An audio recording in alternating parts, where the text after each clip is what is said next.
Good morning, students. Welcome to your English class. Today, we are going to start our first chapter from your first book of English, First Flight. So, there are a lot of first here. So, as you can see, this is the one of the book you have to learn. That is the First Flight. First Flight. This is the cover of the book, and as you can see, there are about 11 chapters here, and each one of them has a chapter plus a poem. So from the beginning we are going to start with the chapter 1, a letter to God. A letter to God, written by G.L. Fluentis. Before you read, they say faith can move mountains, but what should we put our faith in? This is the question the story delicately possess. So faith can move mountain. जो faith है, भरोसा है, उससे आप भरोसा या हम कह सकते हैं भक्ति से आप पहाड़ भी ला सकते हैं. बट ये भक्ति या भरोसा आपको दिखाना किस में है, इस चैप्टर में हम इसी बारे में पढ़ेंगे. लैंचो is a farmer who writes a letter to God when his crops are ruined, asking for 100 pesos. So लैंचो एक फार्मर है जो गॉड को लेटर लिखता है जब उसकी फसल ख़राब हो जाती है, जो उसकी क्रॉप्स होती हैं खेत की वो ख़राब हो जाती है, और वो क्या मांगता है गॉड से? 100 pesos. Like we have rupees, तो वो पैसों मांगता है. Does Lencho's letter reach God? क्या लैंचो का लेटर गॉड तक पहुंचता है? सो लैंचो के लेटर का कोई जवाब मिलता है? क्या वो लेटर गॉड तक पहुंचता है? So I have to tell you that the peso is the currency of some of the countries like Mexico, Argentina, Colombia, Philippines. These are the country where peso is use. Okay. Does God send him the money? क्या भगवान उसे पैसे भेजते हैं? Think what you answer to these questions would be and guess how the story continue before you begin to read. सोचिए, अपने हिसाब से सोचिए कि क्या ऐसा पॉसिबल है, क्या ऐसा हो सकता है. उसके बाद हम स्टोरी रीड करते हैं. Now there is an activity.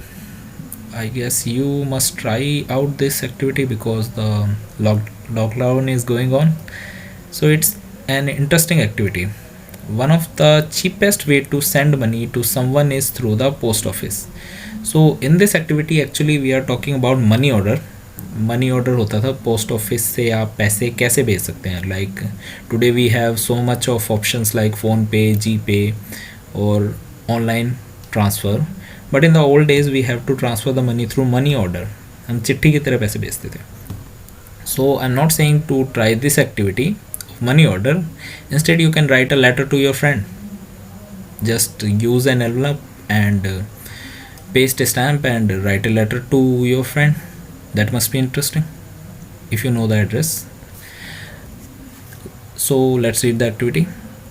Have you ever sent or received money in this way? क्या आपने कभी पहले पैसे ऐसे भेजे हैं या रिसीव किया है through post office? I guess not. Here's what you have to do. आपको मनी ऑर्डर भेजने के लिए क्या करना होता है. So here are some steps. Let's read it. Inside the post office go to the counter marked money order. आपको पहले काउंटर पे जाना है जहाँ लिखा होगा money order. Buy a money order MO form by paying 50 paisa to the person behind the counter. आपको 50 पैसे देने हैं तब वो आपको मनी ऑर्डर का फॉर्म देगा. Fill the appropriate boxes in the form. उसके अंदर जितनी भी इंफॉर्मेशन मांगी है वो आपको फिल करनी है. Pay the counter clerk the amount of money to be sent along the charges. फिर आपको जितने पैसे भेजने हैं वो पैसे आपको क्लर्क को देने हैं, जो वहाँ काउंटर पे बैठा हुआ उसे वो पैसे और वो फॉर्म देना है. Take back the MO acknowledgement counter foil for your record.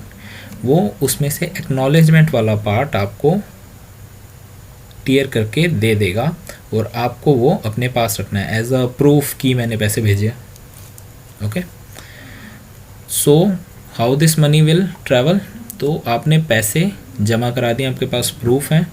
ये पैसे एज लेटर की तरह ये जो आपने फॉर्म फिल किया है, like you can see the form, ये फॉर्म है जिसको आपने भेजा है उसके पास जाएगा, पोस्टमैन उसे उतने पैसे देगा जितने आपने सबमिट कराए हैं, then he will sign it, फिर वो सिग्नेचर करेगा आपने कि मुझे पैसे मिल गए हैं, और वो अगर कुछ लिखना चाहता है तो लिख सकता है कि मुझे पैसे मिल गए, yes I got the money.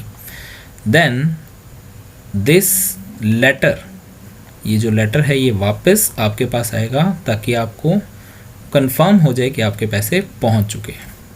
So this was the old way to send the money for long distance.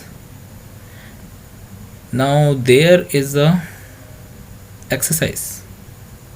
In addition to the sender, the form has to be signed by sender के अलावा किसे उस form पे sign करना पड़ता है। Write down पेई, पेई, PAYEE, पेई। पेई कौन है? जिसे मनी मिल रहा है, हम रिसीवर कह सकते हैं या फिर पेई भी कह सकते हैं, जिसे पैसे मिल रहे होते हैं।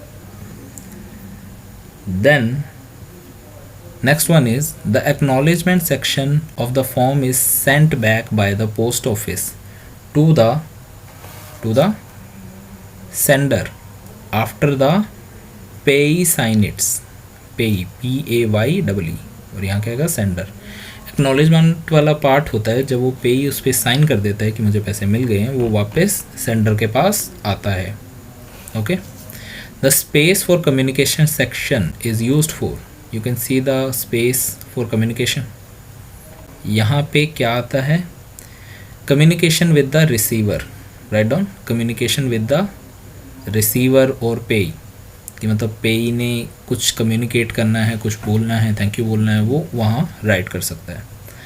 The form has 6 section, the sender needs to fill out 4 sections and the receiver has to receiver 2। ठीक है, जो फॉर्म है उसमें 6 सेक्शंस होते हैं, मतलब उसके 6 पार्ट होते हैं। Okay, 1 2 3 4 5 6 parts are there. आप देख सकते हैं यहाँ पे ये डॉट डॉट लगे हैं, 1 2 3 4 5 एंड ये 6 पार्ट हैं। 6 पार्ट में से 4 पार्ट जो है वो सेंडर को कितने फिल करने होते हैं? 4 पार्ट्स, एंड रिसीवर को कितने? 2 parts, total 6। Now let's start the chapter. The house, the only one in the entire valley, set on the crest of a low hill. तो एक घर है जो पूरी वैली, पूरी घाटी मीन्स आपको बोला है जहाँ पहाड़ और खाई सी होती है उसे कहते हैं हम घाटी।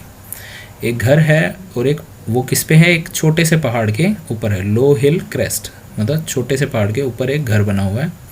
From this height one could see the river and the field of rape corn dotted with a flower that always promised a good harvest. वहाँ से क्या क्या दिखाई दे रहा था? रिवर, और जो फसल है कॉर्न की फसल है जिसके ऊपर फ्लावर्स उगाए हैं, और वो प्रॉमिस्ड मतलब उसे देख के कंफर्म हो रहा था, फिक्स था कि वो अच्छा हार्वेस्ट देगी, मतलब अच्छा हमें यील्ड उसमें से मिलेगा। ठीक है, the only thing the earth needed was a downpour और at least a shower.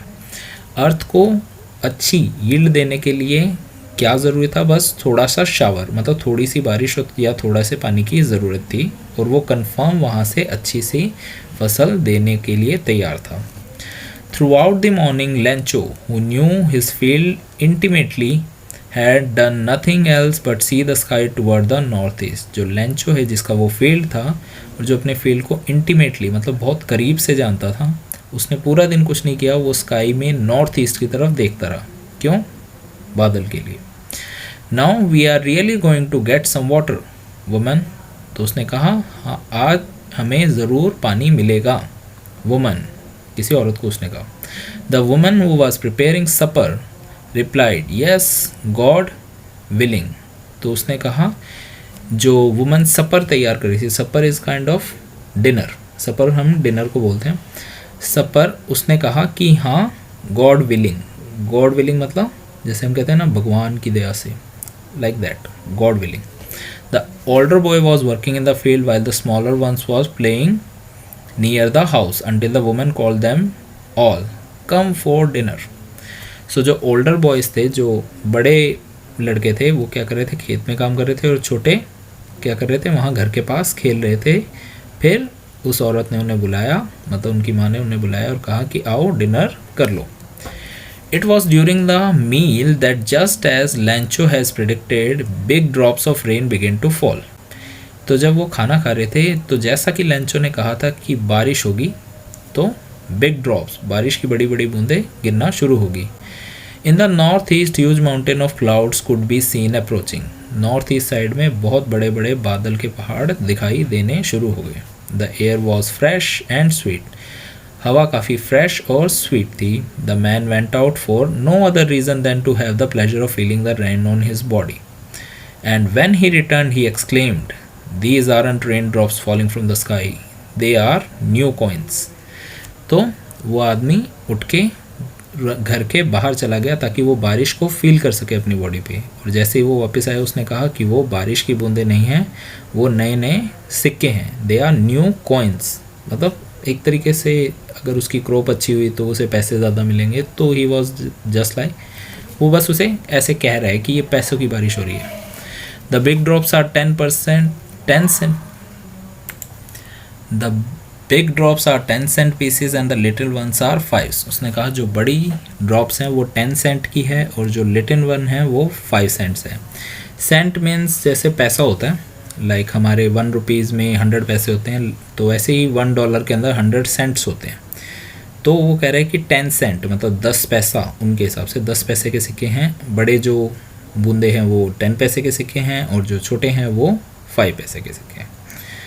So we will continue our chapter in the next video. Till then, you try that activity if you want to. That's really an interesting one, and your friends will also like it if you do something like that. So thank you and have a nice day.